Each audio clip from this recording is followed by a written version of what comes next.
ચાલો ખેડૂત મિત્રો, તૈયાર થઈ જાઓ ત્રીજા તાલીમ કેમ્પ માટે થઈને.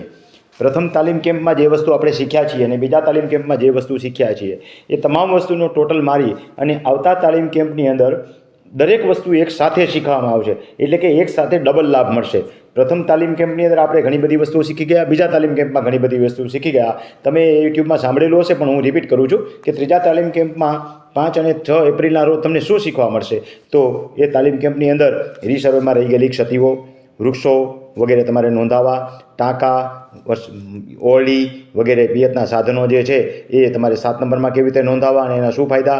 પાણીનો ભાગ ખાસ કરીને એ સમજજો, ખેડૂતો પાણીનો ભાગ નોંધાવતા નથી. તો પાણીનો ભાગ જે છે એ કૂવો નોંધવો, કૂવામાંથી પાણીનો ભાગ ભાઈને આપવો, અને ભાઈ જ્યારે જમીન વેચે ત્યારે કજિયા ન થાય તોથી પાણીના ભાગને કમી કરવો. આ બહુ અગત્યની વસ્તુ છે. એવી રીતે ભાઈનું જ્યારે એકબીજાના વિભાજન થાય 7 નંબરનું ત્યારે એકબીજાને હલણ આપવા એ પણ ખાસ નોંધાવવાનો વિષય છે. આ દરેક વસ્તુ માટે સોગંદનામા કેવી રીતે કરવા, એની અરજીઓ કેવી રીતે કરવી, આવી 7 આઇટમો આ થઈ. હવે 8મી આઇટમ આપણે જોઈએ તો કૂવા, બોર ઉપરાંત પાઇપલાઇનો વગેરેની નોંધણી કેવી રીતે કરવી, એવી રીતે બોજા મુક્તિ અને ગીરો મુક્તિ કેવી રીતે કરવી. આવી રીતે 10 આઇટમ થઈ. એવી રીતે હક કમી કેવી રીતે કરવી અને સગીરના પુખ્ત વાલીપણું જે હોય તો એ સગીર પુખ્ત થાય ત્યારે રદ કેવી રીતે કરવું અને અન્ય હક જે છે એ કમી કેવી રીતે કરવા.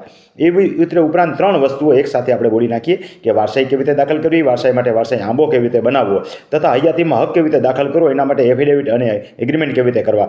એવી જ રીતે વારસાઈ અને હયાતીમાં હક થઈ જાય એટલે ન જોઈતા હક હોય એટલે બહેનો ભાઈઓ જેને હક ન જોઈતા હોય એના હક કમી કેવી રીતે કરવા, ફઈઓ અને બહેનો વગેરેના. એવી જ રીતે ત્યાર પછી હવે 2 ભાઈઓ વચ્ચે વહેંચણી કેવી રીતે કરવી અને એના માટેના એગ્રીમેન્ટ તૈયાર કરવા. અહીં સુધીમાં આપણે આઇટમ જોઈએ તો 20 આઇટમો થઈ ગઈ. તો આ બધી આઇટમો ઉપરાંત હવે માહિતી આરટીઆઈ કેવી રીતે કરવી, રીસર્વેમાં ક્ષતિ સુધારણા વગેરે હોય તો એ કેવી રીતે સોલ્વ કરવા, ડીએલઆરમાંથી ડોક્યુમેન્ટ કયા કયા મળે એનું લિસ્ટ છે આખું, કે ટિપ્પણ, સીમ ખરડો, ફેશલ પત્રક, આકારબંધ અને અનેક અન્ય વસ્તુ હોય છે. તો એ બધી વસ્તુ કેવી રીતે મેળવી, જેમ કે માપણી રજિસ્ટર નકલ, હિસાબ ફોર્મ નંબર 4, કમી જાસ્તી, ગુણાકાર પત્રક, એજેપી અને આવા બધા ડોક્યુમેન્ટ્સ જે છે ડીઆરઆરમાંથી કેવી રીતે માગવા અને એ ફોર્મ કેવી રીતે ભરવા, આ બધી વસ્તુ ખાસ શીખવામાં આવશે. હવે એથી વધારે અગત્યની હોય છે રેવન્યુ રેકોર્ડમાં જે ક્ષતિઓ હોય, આ ક્ષતિઓ જે છે એ કેવી રીતે શોધવી, એટલે કે ઘટતી નોંધ જે છે કેવી રીતે શોધવી અને કેવી રીતે ઉમેરવી. એવી રીતે નકામી નોંધો હોય એ મેળવણું કરવું અને એને રદ કરવી. આ રીતે તમારું સાંકળિયું કોલમ ચોખ્ખી કરવી અને ટાઇટલ આખું પત્રક મળે એ હેતુથી 7 નંબરને બનાવવું. એવી રીતે ખેતરના નામમાં સુધારો હોય તો ટિપ્પણ સાથે ખેતરના નામનું મેળવણું કરવું અને સુધારા અરજી દાખલ કરવી. આ બધા કામ પ્રેક્ટિકલ સાથે શીખવાડીશું. એકત્રીકરણ અને બ્લોક વિભાજન ખાસ શીખવાડીશું. તો આ બધી બાબતો જો મેં જોયું તો 25 આઇટમો થઈ ગઈ. આ બધી આઇટમો પ્રેક્ટિકલ સાથે આપણે કરતા શીખવીશું. તો આવતા તાલીમ કેમ્પની અંદર જે ખેડૂત મિત્રોને ભાગ લેવો હોય એ બરાબર ધ્યાન આપે કે ભાગ લેવા માટે થઈ અને 5 અને 6 એપ્રિલ છે, એટલે એપ્રિલ મહિનાનો પ્રથમ વીકની અંદર શનિ રવિ છે, રામનવમી આવે છે, ફરાળની આપણે વ્યવસ્થા રાખીશું.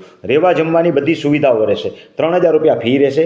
1000 રૂપિયા જે છે ટોકન ભરી અને તમે તમારું નામ રજીસ્ટર્ડ કરાવી શકશો. બાકીના 2000 જ્યારે રૂબરૂ આવો ત્યારે ભરવાના રહેશે. 1000 રૂપિયા તમારા જશે નહીં, પરત મળશે નહીં, પણ જશે પણ નહીં. 1000 રૂપિયા કોઈ બી કારણોસર તમે ન આવ્યા અને તમે પ્રોગ્રામના 2 દિવસ પહેલાં જાણ કરશો તો તમને બીજા તાલીમ કેમ્પની અંદર આવવાનો મોકો પણ મળશે.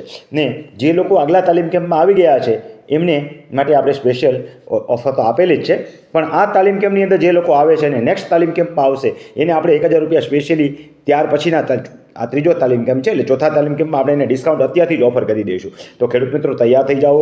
તમારા વકીલ તમે જાતે બનો. એ અંતર્ગત ખેતીના તમામ કામો તમે જાતે કરતા શીખો. આમાંથી એક કામ કરતાં શીખી જશો ને તો પણ તમારો ખર્ચો, ધક્કો અને પૈસા અને સમય બધું છે વસૂલ ગણાશે. દાખલા તરીકે તમારા ખેતરની અંદર તમારી કોઈ ક્ષતિઓ છે તમારા 7 નંબરમાં, આવી 7 નંબરની ક્ષતિઓ સુધારતા શીખી જાઓ અને 7 નંબરની ક્ષતિઓ ચડાવતા શીખી જાઓ ને એટલે તમારો ધક્કો અને પૈસા બંને વસૂલ. માનો કે એને બદલે બીજું જુઓ કે તમને હું આખી ટાઇટલ પત્રક મેળવતા શીખવાડી દો. 3 પ્રકારે ટાઇટલ પત્રક મેળવવાનો હોય છે. એ ટાઇટલ પત્રક મેળવતા શીખી જાઓ તોય તમારો ધક્કો વસૂલ. એવી જ રીતે વેચાણ, વસિયત, ભેટ, સહભાગીદારી હક અને આવી અનેક વસ્તુઓ હોય છે. એ બધી વસ્તુઓ જે છે એ આપણે કરતાં આમાં શીખવાડીશું. એક આઇટમ શીખી જાઓ એટલે તમારો ધક્કો વગેરે વસૂલ. ઉપરાંત બીજા તાલીમ કેમ્પની અંદર તમને ઉપરાંત 1000નું ડિસ્કાઉન્ટ પણ તમને મળશે. 5મો તાલીમ કેમ્પ જે છે એ હમણાં આપણે ટૂંક સમયમાં નક્કી કરીશું. અત્યારે ત્રીજા તાલીમ કેમ્પની અંદર તમારે તમારું નામ નોંધાવવું હોય તો તમે મોબાઈલ નંબર જે છે 989810 ઊભા રહેજો. મોબાઈલ નંબર ઉપર સીધો તમારે વોટ્સએપ નથી કરવાનો, તમારે પ્રથમ જે છે ફોન નથી કરવાનો, વોટ્સએપથી મેસેજ કરવાનો છે. તો નંબર નોંધી લો 989810 4494। યાદ રાખજો, ફોન કરશો તો નંબર બ્લોક થશે.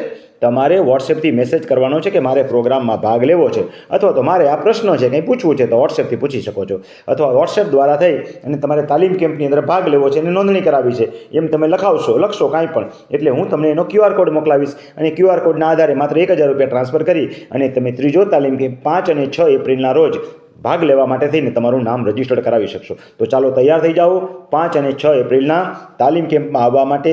તમારા વકીલ તમે જાતે બનો, એ અંતર્ગત તમામ કામ કરતા જાતે